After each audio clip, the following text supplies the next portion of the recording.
Assalamualaikum warahmatullahi wabarakatuh. Selamat datang di PLS SMA Negeri 13 Bandung dengan tema PLS Virtual Menggali Potensi Tanpa Dibatasi Pandemi dan Tetap Berseri, Berprestasi Sehat dan Religius. Baiklah, di tengah-tengah kita sudah hadir Wakasek Kurikulum Ibu Dr. Anda Eti Setiawati dan juga salah satu peserta didik di SMA Negeri 13 Bandung yaitu Naya, dan saya sendiri Anggi Kusumawati sebagai host pada hari ini. Baik, untuk kesempatan kali ini kita akan berbincang mengenai proses pembelajaran, betul ya Bu? Dan tentunya itu mencakup kurikulum SMA Negeri 13 Bandung. Langsung saja yang saya ingin tanyakan Ibu, bagaimana kurikulum yang dipakai di SMA Negeri 13 Bandung ini? Silakan.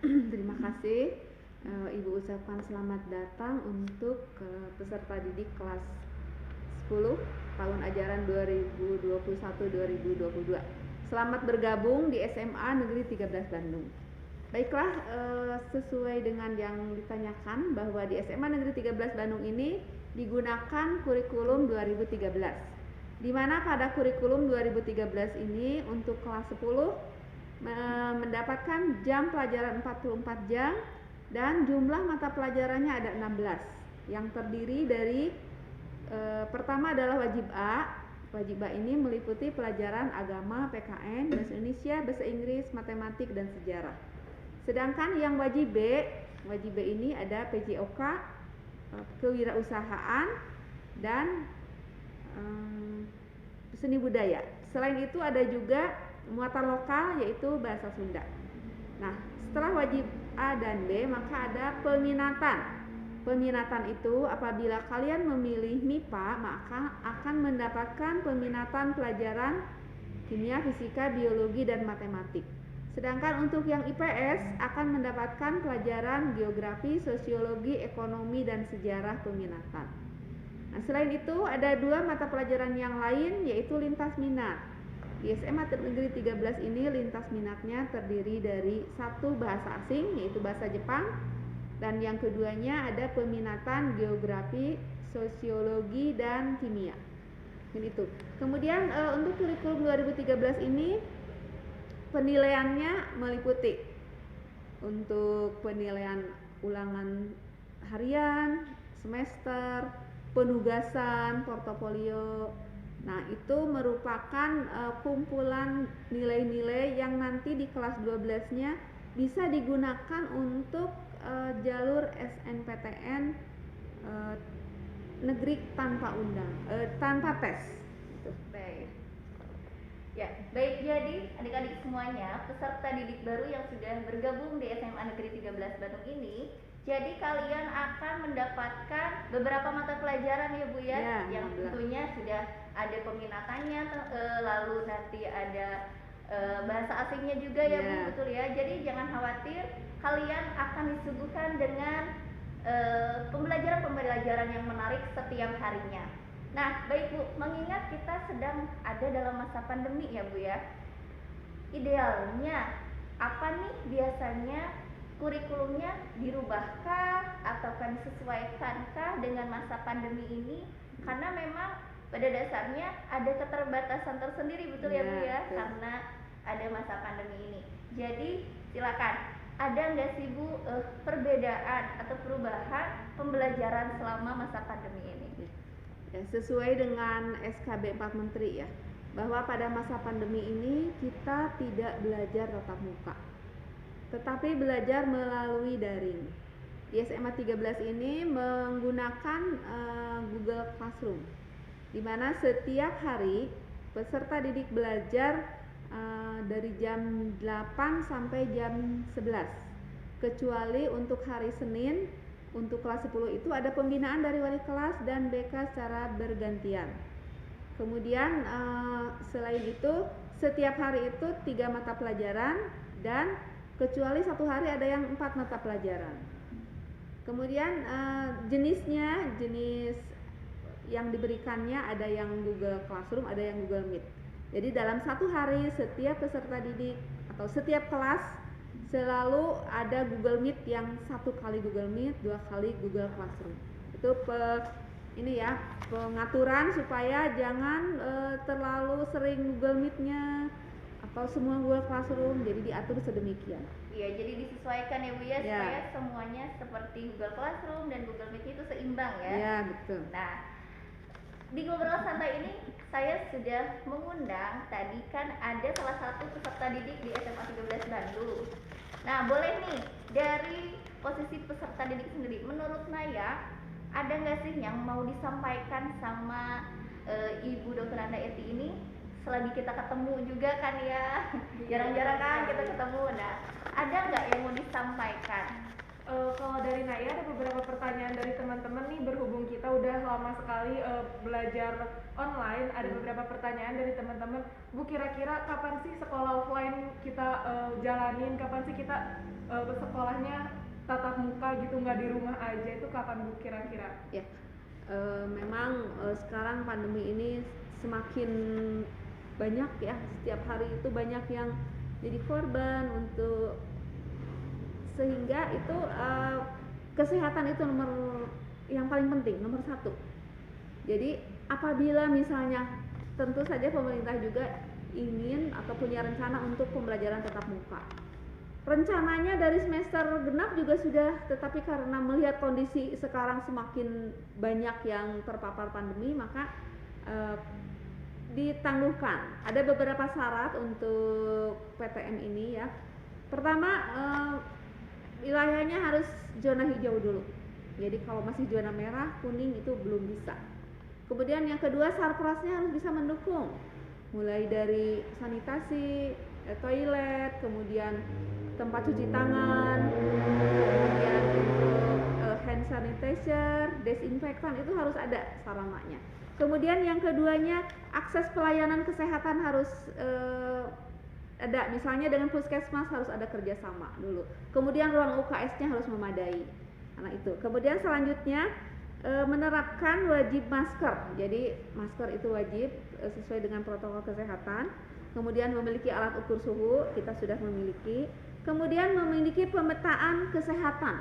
Misalnya siapa yang memiliki komorbid di SMA 13 ini, apakah semua sudah divaksin misalnya. Kemudian bagaimana akses transportasinya dari rumah ke sekolah, apakah melewati zona merah atau misalnya aman. Kemudian harus dilihat juga pemetaan tentang kontak dengan orang yang pernah terkonfirmasi. Ya, jadi itu harus dilihat. Setelah itu ada lagi yang paling urgent, yaitu persetujuan dari komite. Jadi komite, apakah komite ini menyetujui untuk pembelajaran tatap muka atau tidak. Nah, kalau misalnya persyaratan tadi sudah, ke-6 persyaratan tadi sudah terpenuhi, maka ada 4 tahapan untuk PTM ini. Yang pertama yaitu tahapan uji coba. Pada uji coba ini berlangsung 1-4 minggu. Kemudian yang belajar hanya 25% dari peserta didik. Sehingga kalau misalnya jumlahnya 36, mungkin yang belajar dalam satu kelas itu hanya 8 orang. Sedikit atau 9 orang ya, 9 orang. Kemudian dibuat shift, setiap hari hanya belajar 2 jam saja, hanya 2 mata pelajaran. Itu untuk uji coba selama 1 bulan. Setelah itu ada lagi masa transisi. Masa transisi ini berlangsung 2 bulan. Ini juga kalau misalnya lancar ya. Jadi kalau misalnya ada kejadian yang membahayakan, tentu akan di stop. Jadi kalau misalnya pada masa transisi ini 2 bulan, pada masa transisi ini ada 50% yang boleh masuk. Jadi sekitar 18 orang bisa ikut belajar. Tapi tetap protokol kesehatan itu nomor 1 ya. Selanjutnya yang keempat yaitu masa adaptasi kebiasaan baru. Nah, pada masa adaptasi kebiasaan baru ini peserta didik boleh masuk semuanya. Tentu saja di sini ini ya, misalnya di kelasnya harus jaga jarak, Ya, steril juga. bawa bekal, tidak boleh ada kantin misalnya. Jadi peralatan tidak boleh saling meminjam.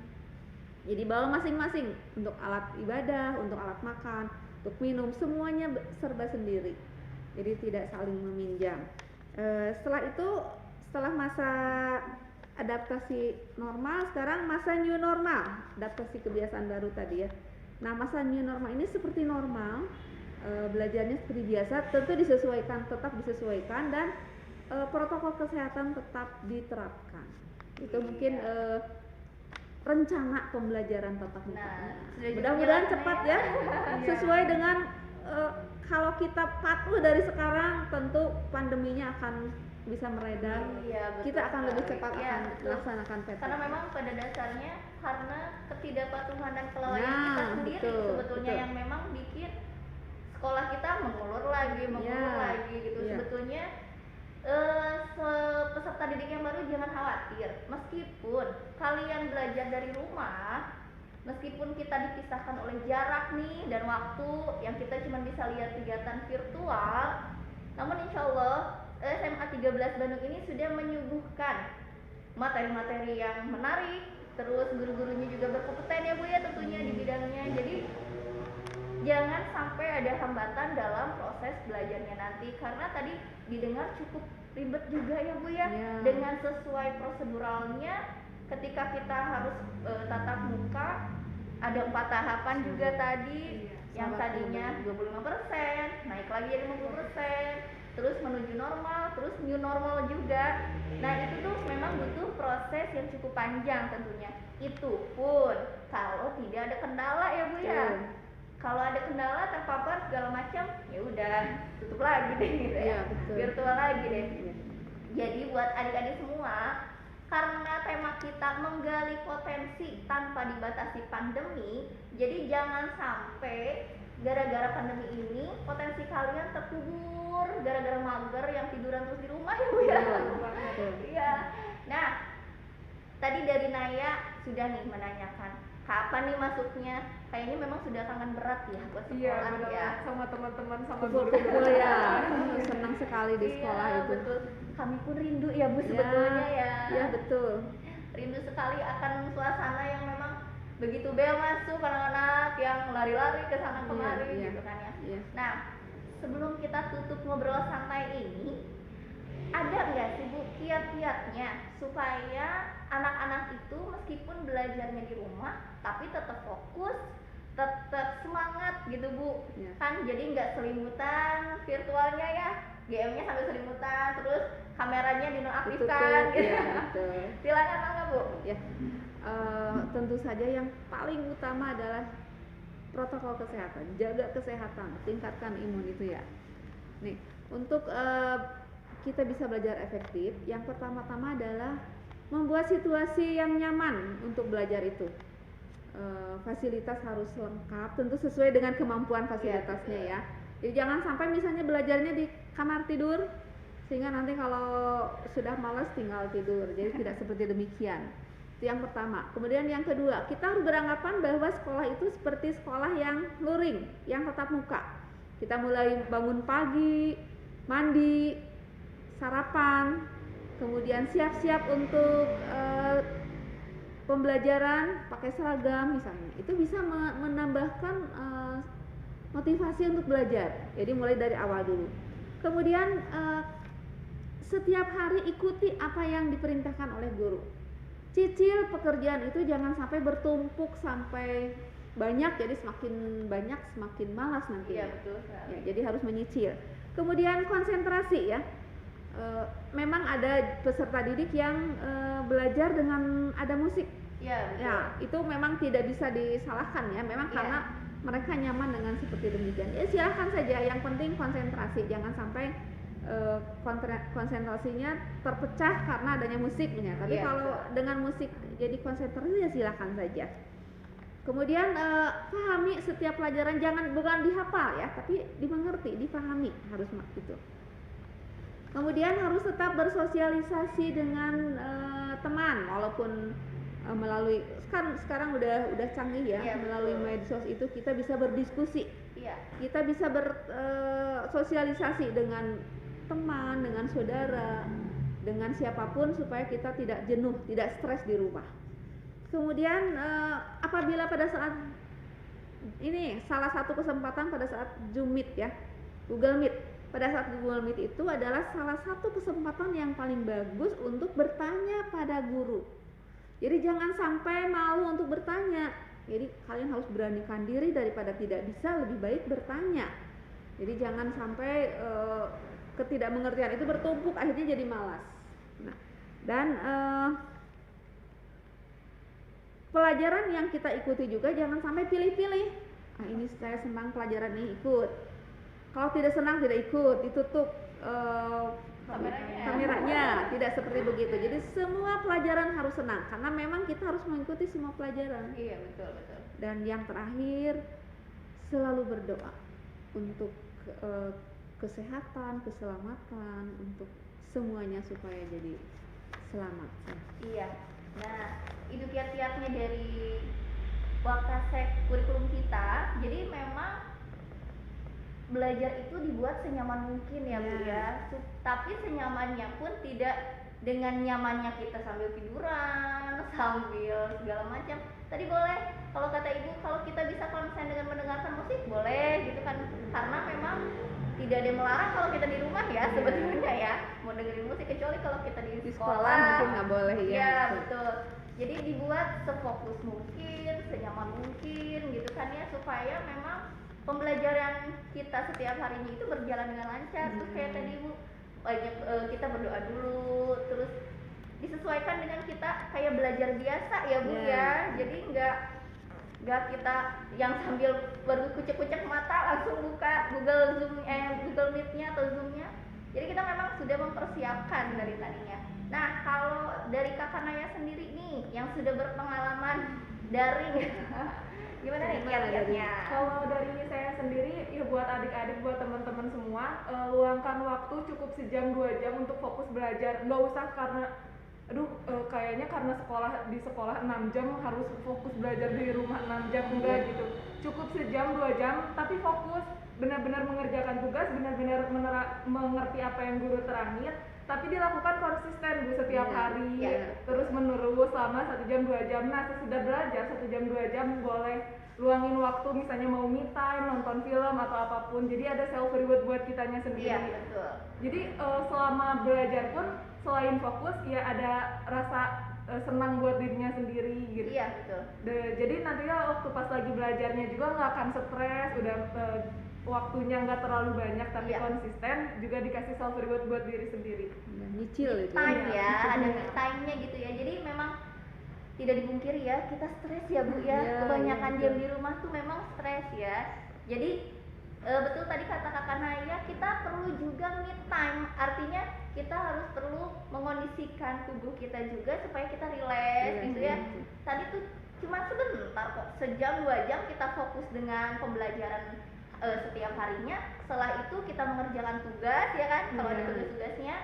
Terus kita boleh deh katanya tadi nonton film yang kita suka, drakor-drakor gitu kan ya. Jadi buat adik-adik semua yang sudah tergabung di keluarga besar SMA Negeri 13 Bandung, jangan khawatir. Selama masa pandemi ini kami selaku tentunya dari pihak kurikulum sudah mengatur sedemikian rupa supaya kalian nyaman belajar di rumah gitu ya. Jadi, nah selama belajar di rumah ini kan butuh kuota ya Bu ya, butuh kuota. Terus ada nggak sih Bu kendala-kendala yang memang menitik beratkan pada hal-hal itu gitu? Memang pelajaran daring ini betul-betul kuota yang menentukan ya. Memang di samping semangat anaknya juga ya. Jadi walaupun memang kadang ada yang semua serba ada fasilitas, tapi kalau motivasi anaknya kurang, tetap itu jadi kendala. Nah sekarang ada juga yang semangat tapi terhalang oleh kuota. Jadi silahkan kalian bisa berkonsul dengan wali kelas, dengan BK. Apa kesulitan yang didapatkan pada saat pembelajaran daring ini? Insya Allah mungkin kami ada solusi. Entah apa, mungkin karena memang kesulitan itu akan berbeda-beda setiap peserta didik. Mudah-mudahan bisa diselesaikan dengan apa ya, menguntungkan menguntungkan orang yang bermasalah ya.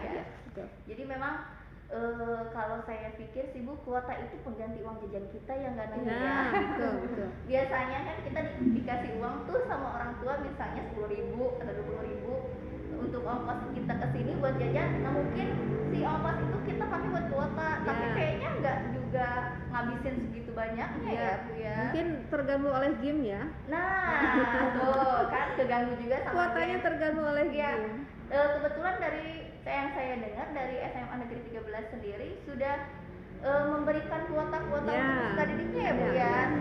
Sudah.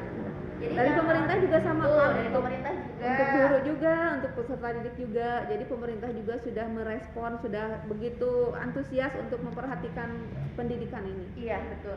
Jadi memang kalaupun ada kendala-kendala tadi yang Ibu sudah utarakan, boleh didiskusikan dengan wali kelas atau Iya. BK-nya supaya nanti kita didiskusikan lagi sama guru mapelnya, Ya, guru mata betul, pelajarannya gitu ya Bu ya. Ya. Entah dibuatkan modul atau seperti apa gitu ya, didatangkan ke sekolah anak-anaknya kalau memang memungkinkan. Jadi sekali lagi saya ingatkan, jangan khawatir untuk belajar di Seman 13 Bandung ini karena segala kendala insya Allah kami atasi dengan baik. Dan kembali lagi kepada visi kita atau tema PLS pada tahun ini, kita tuh menggali potensi tanpa dibatasi pandemi. Jadi ya. pandemi ini jangan menjadi sebuah benteng besar ya Bu ya, Ya. yang pada akhirnya kita jadi melempem nggak mau Ya, apa-apa, betul. jadi anak mager gitu ya. Sudah berapa tahun kita kalau tidak belajar baik mungkin jadi terlewat waktu. Iya betul, sangat disayangkan ya Bu Ya, ya betul. kalau memang kita tidak menggunakan waktu ini dengan Sebaik-baiknya, sebaik-baiknya ya. ya. Nah mungkin di ngobrol santai with kurikulum kali ini dengan tema diajar yuk. Nah ini temanya diajar yuk. Sampai di sini saja. Mudah-mudahan menjadi sebuah motivasi, sebuah dorongan untuk adik-adik semua supaya tetap semangat, tetap lancar, banyak berdoa untuk pandemi ini segera berakhir. Karena pada dasarnya kembali lagi kepada kita, kesadaran kita ya Bu, kesadaran kita sebagai warga negara Indonesia ini supaya untuk mematuhi protokol kesehatan. Jadi jangan sampai pandemi ini terus mewabah karena kita sering nongkrong nih gitu ya. Jadi nggak selesai. Jika kalian sudah rindu dengan sekolah, yuk patuhi protokol kesehatan, mainnya nanti dulu, nongkrongnya nanti dulu, tapi tetap semangat buat belajar di rumah, tetap semangat juga untuk PLS, dan mungkin cukup sekian dari kami. Salam berseri, nanti kita gini ya Bu ya, salam berseri gitu ya. Oke, 1, 2, 3, salam berseri. Sekian dari kami, wassalamualaikum warahmatullahi wabarakatuh.